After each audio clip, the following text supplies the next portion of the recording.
Let's pause for a moment because I know that some people are going to be very interested in the kind of things that you're doing, and say that your website is www.buckleys, B-U-C-K-L-E-Y-S, the number 4, seniors.com. Yes. Buckleysforseniors.com, 4 being the number 4. And a phone number is 703-390-0535. That service, it sounds like to me like it's pretty unique. It is very unique. It's unique for the staff that we provide, and it's also unique because we only have a 1-hour minimum for services, which is uncommon. Most companies, the average company out there wants 4-hour minimum. Right. So 1-hour minimum, and after the first hour, it's by the quarter hour. So you're really looking at your hour and 15-minute trip out. It's an hour and 15 minutes. We don't have a contract either. Whereas when you're talking about the home health aid companies and the heavier services, there are contracts involved, whereas you just call us if you need us. Right. We're really available. Do you, in effect, sign up with you in advance so that when you get that call, you'll know who it is that's calling and what the service is? Yes, it is helpful if people call in advance and we get their information, such as do they have a walker, so that we know that we'll have to put it in the back seat. Where are their doctor's appointments in advance so that we make sure the companion has the map quest done and we know where they're going. So if they want to call ahead of time, it does make it faster and easier when they do have an appointment come up. We like 2 days notice, but we can often do it on the same day, just depending on if we have somebody available. And we are in Reston, but we serve Fairfax County, DC, and Montgomery County, and some of Eastern Loudoun County. Wonderful. We've talked about your teaching, we've talked about your companionship service, but you're about to be an author publishing a book which I think has a really enticing subject or title. It's Elder Care. The Road to Growing Old is Not Paved. Yes.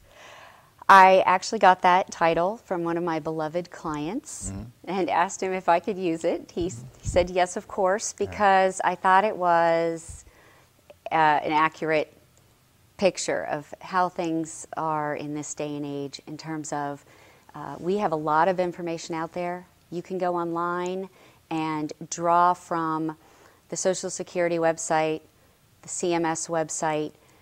Virginia has a lot of good information on there, the state of Virginia, about assistance to seniors. But what I wanted to do was bring all of that together in a book. I wanted to make sure that it was in print form for those who are not internet savvy. That was important to me, as well as it will be available in ebooks so that family members can download it or put it on their Kindle or their computer and say, okay, Mom is in the skilled nursing facility, she broke her hip, and she's going to be in there, they say, for about 2 or 3 weeks. How much is that going to cost us, or the family or the mother, in terms of planning ahead? And they can go into the book and actually see what the per day cost is going to be, covered by Medicare, and calculate what they need to plan for. How much is the home health aid going to be?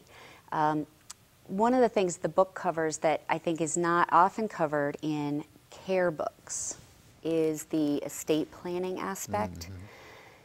It is very difficult to assist a family member if you do not have the legal authority to do so.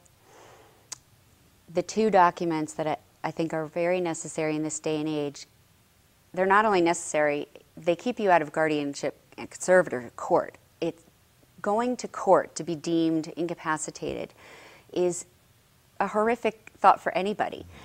The elder has to go to the court proceeding, has to witness people saying they're not really sure of what time of day it is or whatever the symptoms are, and it can be very stressful. So if in advance you choose somebody that you trust to be your financial power of attorney, to take care of your bills, paying that skilled nursing facility, negotiating with the care management company, how much, signing contracts for you to get care. The healthcare power of attorney and a living will in Virginia are now usually combined in a document called an advanced medical directive.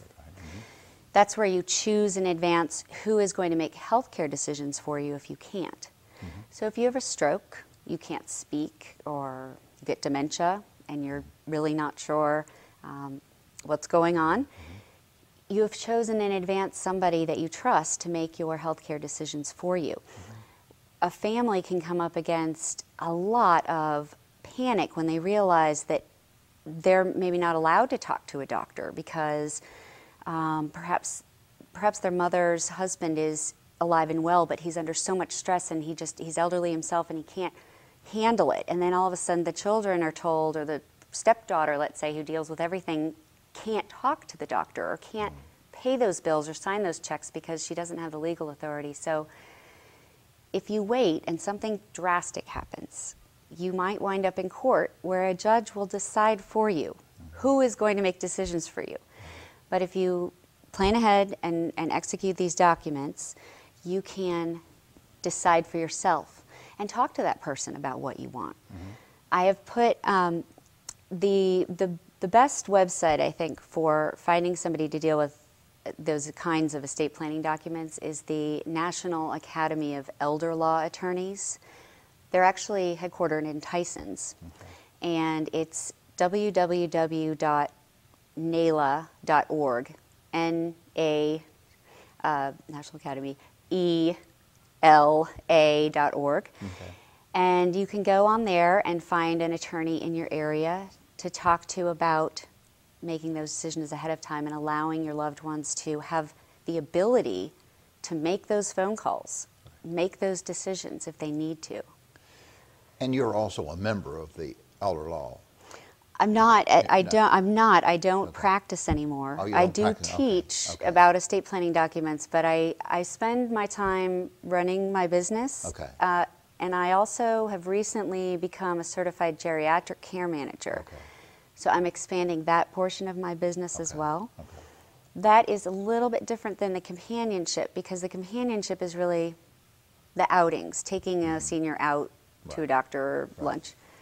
Care management work is where a certified professional, usually an RN, social worker, elder law attorney, psychologist, has become certified and will come in and do an assessment, in which case they will look over the whole picture of the aging person, their family dynamic, their resources, their finances, and they will make a plan for the person, inform the family about costs and steps that they should take to make everything easier. So a care manager will do an assessment and write up a care plan, and then check in along the way or assist with anything that needs to be done. It's a management position. It's especially helpful for people who have an elderly loved one out of town. Okay. And so I have been working on that part of my business as well and expanding that. Right. Well, so through teaching, through actually providing companions, through your writing, and I like the subtitle to your book too, it's a comprehensive guide to planning for legal, financial, and health care in later life. It sounds to me like it's kind of, while the path to growing old is not paved, this comes as close to giving you a roadmap to growing old as we can come up with. Exactly. I do think that I wanted to pave it in a way that was succinct and all in one place. Sure. Because, like I said, you can pull all of this information from many, many, many, many sources. Right. But why have to do all of that searching? When I was preparing for my class that I started teaching 2 years ago, it took me a very long time, even knowing what I was looking for, to find what I needed online. Sure. So I hope that this is going to be a very helpful book. I expect it to be available in early 2012. It'll be on Amazon. You could go to my website and find it. It's not only good for families, but I think it's also good for professionals who are very good at their aspect of elder care or retirement, but who want to be able to have a cross-reference to the other fields. Right. So if you're in health, you can have the legal and financial information there. If you're in financial side, you could have the legal and the health side right there in that book. There's a big movement in Ruston about aging in place, and this is Yes. very much what you're about in terms of planning to how to age in place. Yeah, the Reston for a Lifetime.